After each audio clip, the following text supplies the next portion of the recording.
are you, Skyla? Good. Good ka na? Feeling better?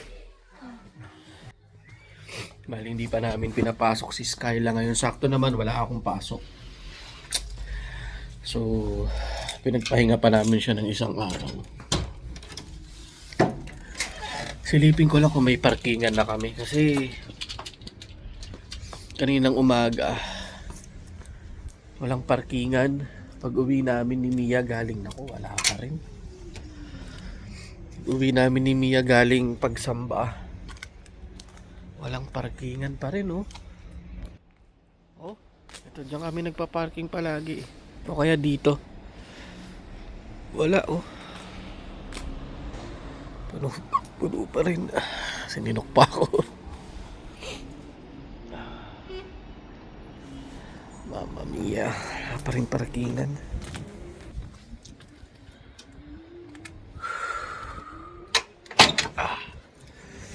Yan ang hirap no, pag wala kang parkingan na sarili. Dito sa loob, hindi kasya eh. Mukhang malaki yung garden namin. Pero, hindi siya kakasya. Kung wala sigurong gate, kasya. I mean, kung walang pinto. Kung yan lang, yung pader lang na yan, siguro kasya. Hindi mo maipapasok. Tapos siguro, pag pinasok mo yan, baka hanggang dito yan sa hagdanan. Tsaka walang rampa. Oh, walang rampa dito. Di pa rin maganda yung panahon. Pero parang uulan pa ulit. Tapos, di ba kagabi, check tayo ng natin, BP. Ang taas. Kagabi, di ba? Ang taas kagabi. Pero wala, konti lang namang kinain ko. Actually, mas konti nga yung rice na kinain ko eh. Dahil ang sabi ng doktor sa akin, 2/3 cup or 100 grams pag kinonvert mo siya. Pero kahapon, half cup lang yung kinain natin, so mas konti. Pero ang taas kagabi. Bali, pinagmo-monitor kasi ako ng doktor ko ngayon na pagkagising sa umaga ay magbi-BP ako at sa gabi. So, ang ginagawa ko naman sa gabi, yung bago ako matulog or yung pag nainom ko na yung gamot ko. Kasi nga, di ba, sabi ko, sa gabi ko iniinom yung maintenance medicine ko. Ayan, nung ito yung chinek up nila ako sa pharmacy during nung kinuhanan nila ako ng dugo. 140. Tapos nung kinagabihan, nag 136. Pagising ko ng umaga, mas mababa, 129. Pero nung kagabi nga, is yan, no? Yan yung average ko na nakuha, 154. Tapos, 130. Yung nakita nyo kagabi na medyo mas mababa na, yun eh, yung mga nasa 140 something yata yung pinakita ko sa inyo kagabi. Yun eh, pangatlong ko na yun guys eh. Pangatlong sukat, bumaba na siya. Pero yun nga, yung 154 na nakita nyo, yun yung first measurement ko kagabi. Tapos, nag-second measurement ako, naging 148 yata o 145, parang ganun. Tapos, yung last take nga natin is yun, parang 140 ba? Hindi ko na maalala, 140 ba o 141 yung pinakita ko sa inyo kagabi. Sana nung bumaba, sana makontrol natin yung yung high blood sa pamamagitan ng pag-iwas sa kanin at saka sa red meat, no?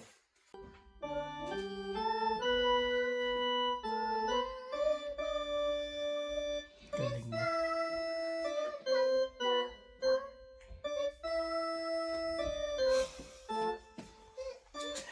Tumutugtog na, kumakanta pa. Ay, kuys. Diba?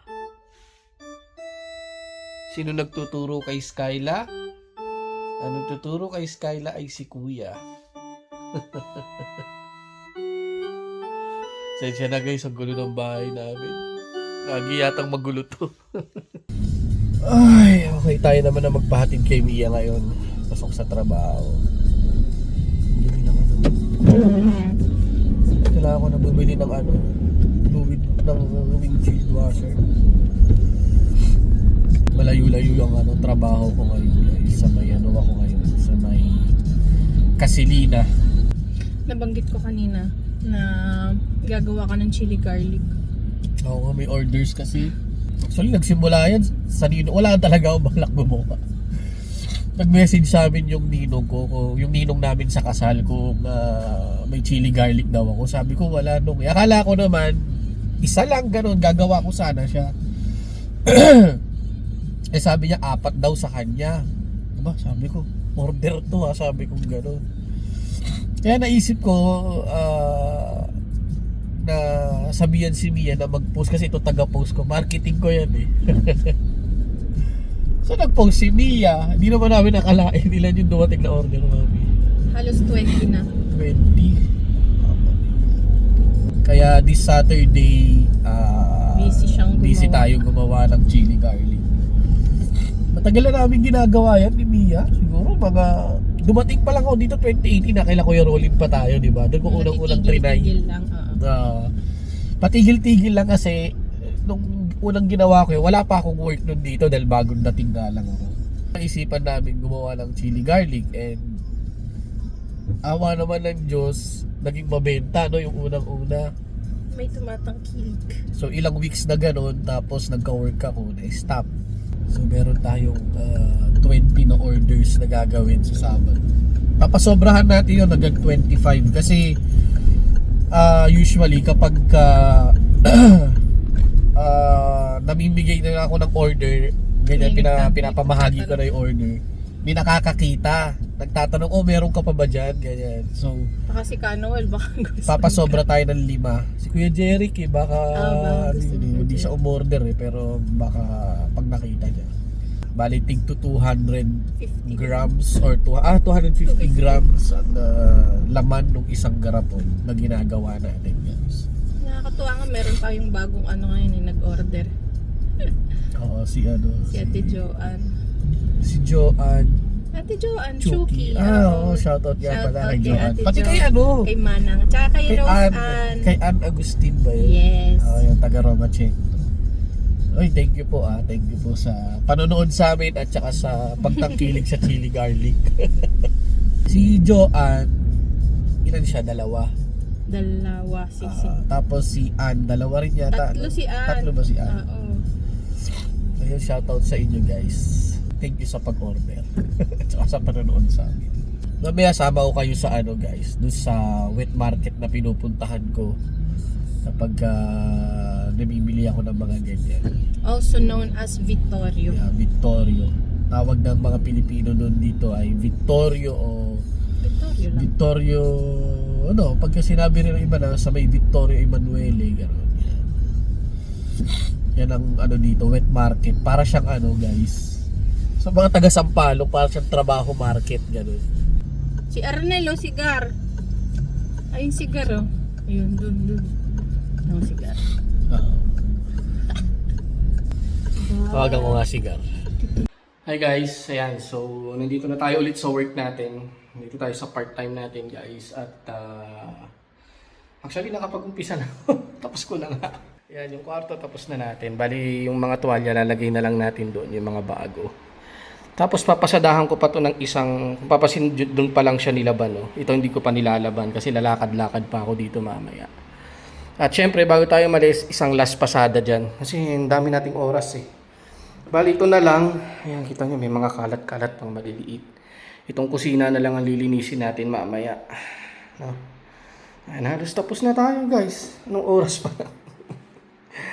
Ito liligpit pala natin to. Yung mga malilinis na ito marumi. Ilalagay natin dyan para kuhanin nila. At yun nga, mamaya samahan nyo ako mamili ng mga gagamitin natin. Sama ko kayo para makita nyo kung saan ako namimili guys.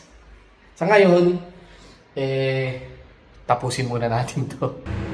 Grabe, naiiwa pa tayo kung kailan patapos na tayo. Disgrasya talaga, hindi mo masasabi. Hindi naman siya ganun mababaw lang naman pero nahiwa siya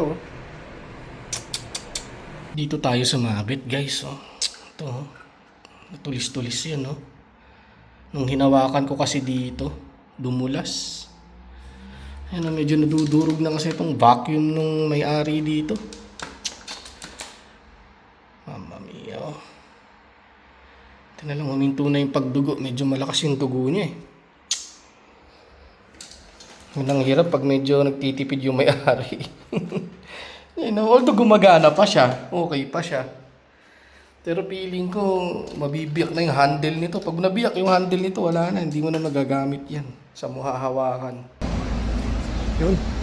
Dito na tayo sa Victorio. Dito tayo mamimili ng mga ingredients sa mga lulutuin natin chili garlic. So ito guys, no, yung sinasabi ko sa inyo na parang mga usual wet market natin sa Pinas. Diba? Parang nasa Pinas eh. Okay. Tingin tayo kung magkano ang sili ngayon dito. Tingin-tingin muna tayo. Ikot muna tayo. Para makapag-canvas. Kung magkano ang sili.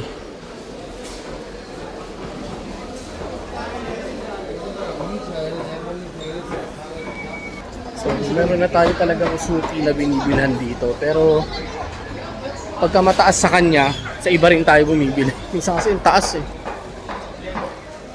Hanapin natin. Saan ba natin siya? Kung nasan siya.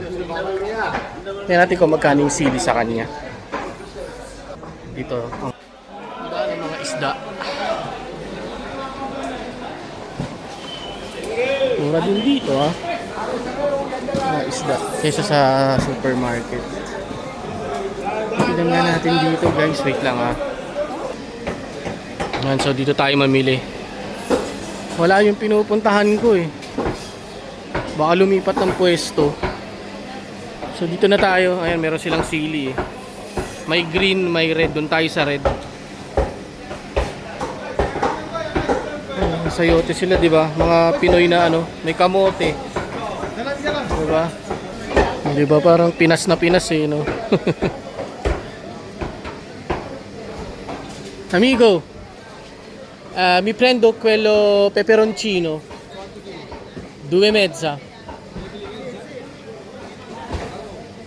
Kuha tayo 2,5.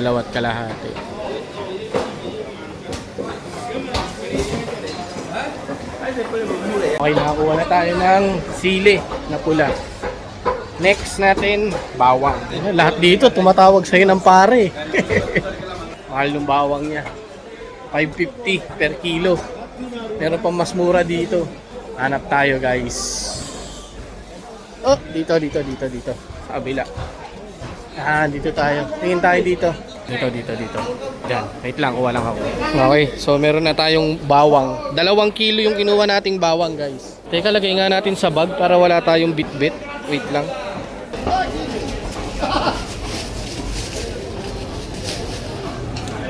Bumili rin ako ng sayote, pang ulam. Yan o. Pang ulam sa bahay, bumili ako ng...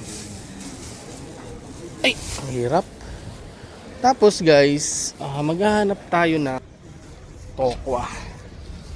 Dito kasi mas mura ang tokwa kaysa dun sa may malapit sa amin. Alam nyo na guys,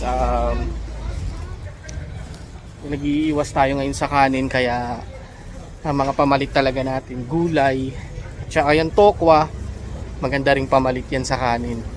Kaya yan tayo, tokwa, ipiprito natin tapos sausaw natin sa suka. Tapos yung iba naman, iluluto natin sa oyster sauce. May Chinese store na malapit dito, doon tayo pupunta. Kung di ako nagkamali ng ikot, dito nga ba yun? Parang hindi Parang hindi dito. Lintik, magkakamukha kasi ang street dito eh. Tayo sa kabila. Wait lang guys, ikot tayo. Sorry. Yan, dito pala tayo. Yan, dyan tayo sa Asia Supermarket. Tingin tayo dito. Meso. Okay. Tofu. Udon. Ito ba yung sinasabi mo, Dins? Udon? Yung pwedeng ihalo sa ano? Sa... Tawag doon? Sa sala. Dito ba yung Dins? I-comment mo nga Brad o kaya message mo ako kung yan yun. Okay, tofu. Hinahanap natin tofu. Ito. Okay. Okay.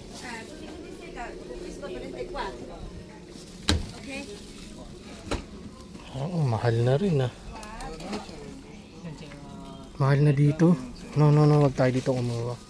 Eh, nabibili kong ganito doon sa may malapit sa amin, dos lang eh. Dito 220. No. Lipat tayo guys, lipat. Grabe, pagod na. Hindi pagod, di gutom. Gutom na ako.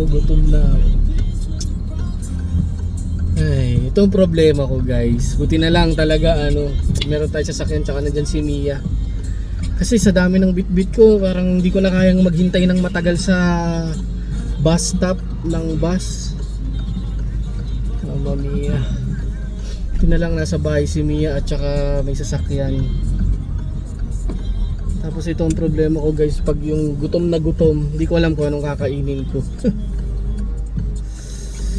Dahil di nga tayo talaga pwedeng magkanin. Dahil kung pwede tayo magkanin, madali lang solusyonan guys eh, di ba? Kumain lang tayo ng maraming kanin, mabubusog na tayo eh.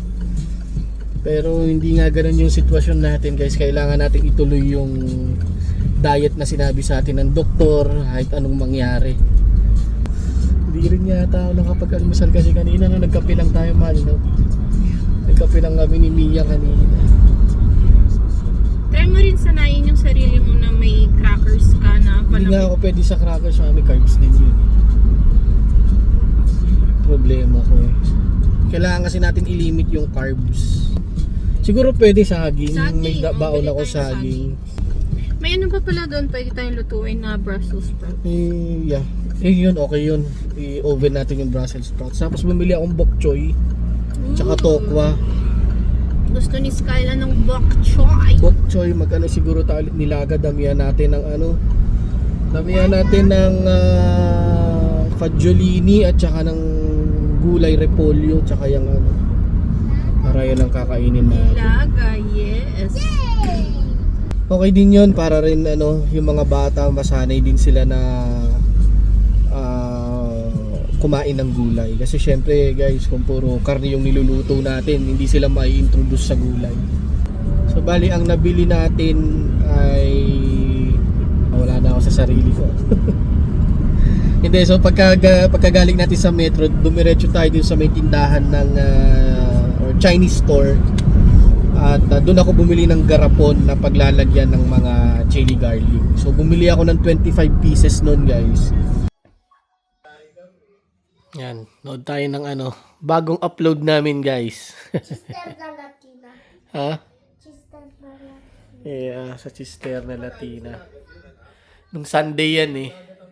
Panoorin nyo guys ha, ganda yan. Kain tayo ng nilagang itlog. Actually, kumain na tayo kanina pagdating ko. Bali, inubos ko na yung may natira pa kasing toge. So, inubos natin yung toge. Tapos, kumain lang tayo ng isang loaf ng bread kasi walang kanin. Ngayon, ito, pampabusog. Ang sabi kasi sa akin ng doktor ko ang kailangan kong i-load sa katawan ko ay protein. Ayan. Ayan, nabalatan na natin guys. Ang pakit pa ng pagkakabalat ko. Kala mo tuloy mozzarella cheese eh. Ay, itong kainin natin guys. Pampadagdag ng Grabe guys, mahirap din pag may ka. May sakit ka na. Pag meron ka ng mga mini-maintain na hindi ko akalain na aabot ako sa ganito. Kakain ng itlog. I mean kumakain naman tayo ng itlog, no? Kumbaga, kakainin ko siya for my meal, 'di ba? Na ayan, katulad ngayon, lunch, 'di ba? Samantalang nung bata-bata tayo, guys, no. Hindi natin pinoproblema kung anong kakainin natin. Yun nga lang, ngayon tayo sinisingil. Hindi ko siya nilagyan ng asin, guys, kaya walang lasa. Ang pinakalasa na lang niya yung yolk, yung pula ng itlog. So yun guys, panoorin niyo yung vlog na in-upload ko guys ha. Pati rin tong vlog na i-upload ko syempre. Tapos pag nanood kayo, like nyo na rin yung videos namin guys. Tapos sa mga hindi pa nagsusubscribe, subscribe na guys.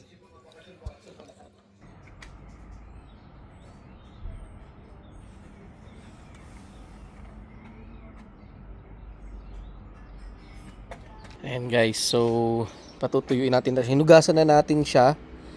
Pero patutuyuin natin siya para mawala yung tubig niya. Kasi sa experience ko guys, pag gumagawa ako ng chili garlic dito sa Italy, since ano nga ang Italy guys, no?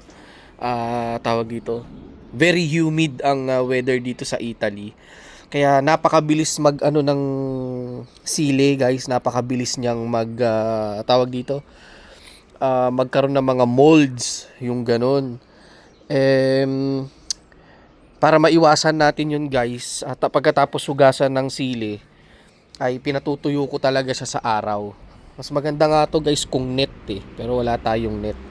Okay na yan tuwalya para sa masipsip niya yung ibang extra moisture, masipsip niya. Tapos yung mga ganyan, tinatapon na natin yan guys. Yan yung mga bulok na yan, tinatapon na natin yan. So yan, patutuyuin lang natin yan ngayon. Tapos pag natuyo siya, tatanggalan naman natin siya ng tangkay. Para bukas guys, ready na yung pagluluto natin. Wala na tayong yan, no, yung mga ganyang bulok guys, oh, di ba? Naalis natin yan. And then yun, dudurug-durugin lang natin yan. Tapos meron naman tayong food processor. Ang ano ko lang guys, ang tip ko lang dun sa mga bibili ng chili garlic natin, alagaan nyo na nakalubog yung mga sili dun sa pinaka chili oil natin. Kasi nga dito nga sa Italy guys, yun nga, may humid. Ang tendency kapag nahanginan na, di ba, limbawa nabuksan nyo na yung pinaka garapon niya, papasukin na siya ng hangin. Tapos yung mga part na maliliit na hindi nakalubog sa pinaka chili oil natin ay may tendency na magkaroon siya ng mufa kasi tawag dito, o kaya magkaroon siya ng mold. Kaya ang suggestion ko sa inyo guys, kapag bumili kayo ng chili garlic, alagaan yung nakalubog sa mantika, lalo pag winter. Pag summer okay lang hindi masyadong hindi siya masyadong nagmumufa or hindi siya masyadong nagmo-mold. Pero ngayon guys, malamig na, alam nyo naman, alagaan lang natin siya na nakalubog sa mantika at huwag malalagyan ng tubig. Kapag kukuha kayo ng chili garlic dun sa garapon, hanggat maaari gamitan nyo ng tawag dito, serving spoon. Huwag yung ginamit nyo sa pagkain para hindi agad siya masira. No, kasi yung ginagawa natin guys, homemade to so hindi tayo naglalagay ng preservatives dito. So homemade siya, fresh siya. Hindi ako nag-i-stack ng ganito ng matagal guys, kasi nga hindi tayo naglalagay ng mga preservatives. Pinaka-preservative lang yan guys is suka, no? Yun lang yung nilalagay natin. Pero ang madalas ko rin sinasabi dun sa mga bumibili ng chili garlic ko ay hanggat maaari, kasi ewan ko, sinearch ko lang siya sa Google parang sinearch ko lang siya kung gaano tumatagal ang fresh na tawag dito, na chili garlic oil or chili garlic sauce. So parang ang suggested nagkakabulol-bulol pa. Ang suggested na period na ubusin mo yung chili garlic mo ay within 2 months, Kaya hanggat maaari, in 2 months maubos mo siya para ewan ko, para siguro yung pinaka-safe na niya na kainin, ganun. Since hindi nga tayo naglalagay ng preservatives. Kung mas maganda rin kung malagay nyo sa ref, 'di ba? Mas okay din 'yun. Ayan guys, ang niluto natin ngayon para sa ating pagkain ay ayan. Toko at baboy muna tayo guys. Bali, niluto ko na lang siya sa oyster sauce para makain din ng mga bata. Gusto nila yan Ito na rin pala yung natin, pinatuyo natin sa labas kanina nung hinugasan natin na sili. So yan, ready to remove the tangkay na lang yan. Tapos ready to go na yan para sa Isa-isahin natin yan guys. Ito, yan. So, ba magalisin tayo ng tangkay? Yeah, of course, I need your help to remove it. Kaso baka umanghang yung kamay mo. Mag-gloves ako. Kasi, buti nga guys, may nabili tayong pulang sili, no? Kasi, minsan kapag ka-summer, wala, puro berde yung nabibili natin. Tapos, pag may nakita kang pula, mas mahal. Actually, mas mahal pa rin naman tong pula kaysa sa berde. Ang ayoko lang kasi sa berde pag niluluto, maanghang naman yun guys, pero ang ayoko kasi doon yung kulay. Hindi siya nagiging pula. Di ba, alam niyo naman tayo, sanay tayo pag chili garlic, kulay pula, di ba? Nung minsan, nagluto ako, nilagyan ko ng parang atswete para pumula. Syempre, humalo yung green niya na kulay. So, lalo siya nag-darken. So, parang hindi rin siya magandang tignan. Akala ko half cup. 1/3 lang pala yun ako. Sabi ko, ba't parang ang liit? Mamma mia. Tama na. 1/3 eh, ha? Akala ko kalahat. 1/2 man lang. Ano ha? Tofu Abe, pwede na yan. Bawi na lang tayo sa tokwa.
So, binabalatan na natin siya guys. Para bukas, salang na lang tayo ng salang. Iaano na lang natin sila bukas. I-food processor. Para madurog sila. Then, mas madali yung trabaho natin bukas. Kasi, may mga gagawin din naman kaming iba ni Mia bukas. Like, kailangan namin mag-grocery. Alam nyo naman guys, Sabado kami nag-groceries. Kaya, Pero binabalatan mo na. kasi ngayon binabalatan ko na. Ikaw muna, ikaw paghiwa-hiwalayin mo lang muna, mami. Tuklap lang natin siya dito guys, so, sa dulo. Ito niya, sa dulo. Yan. Para mas madali siyang balatan.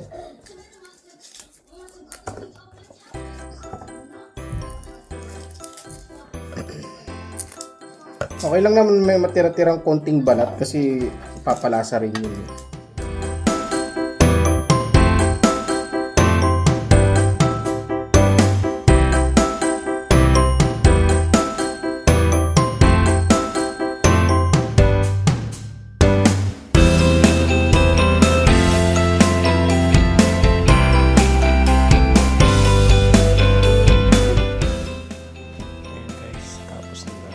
Natagalan sa bawang. Ito, mabilis lang namin natanggal yung mga tangkay eh. Mabilis lang ito, matagal balatan. Iniiwasan ko kasi siyang sugatan or kasi mas madali yan talagang balatan pag pinitpit mo muna eh. Kusang hihiwalay yung balat eh. Pero kasi since bukas pa natin siya gagawin, pag pinitpit natin siya, matutuyo na yung juice niya. Kaya binalatan lang natin at iniwasan natin na masusugatan siya para walang lumabas na katas. Kasi masasayang matutuyo, mawawala yung lasa niya. Kaya yan. Bukas naman, iaano na natin yan. Yun, siguro tapos natin mag-almusal palipas lang tayo ng konti, lulutuin na natin. So tingnan nyo anong oras kami natapos. Diba? Diba? Halos magka-quarter to magka-quarter to 12 na ng midnight. Grabe. So ayun guys, so siguro dito ko natatapusin tong vlog namin para sa araw na to.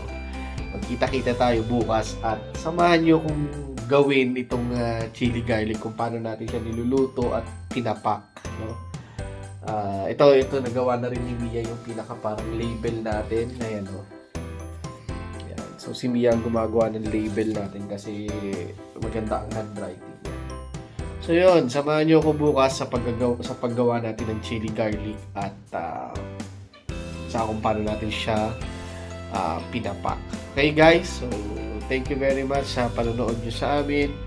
Huwag niyong kalimutan mag-like sa mga videos na pinapanood nyo. At syempre mag-subscribe na rin kayo para dun sa mga viewers natin na hindi pa nakasubscribe. Subscribe na rin kayo, no? Pindutin nyo na yung subscribe button din sa baba. Okay? Good night everyone and see you again on our next vlog. Bye!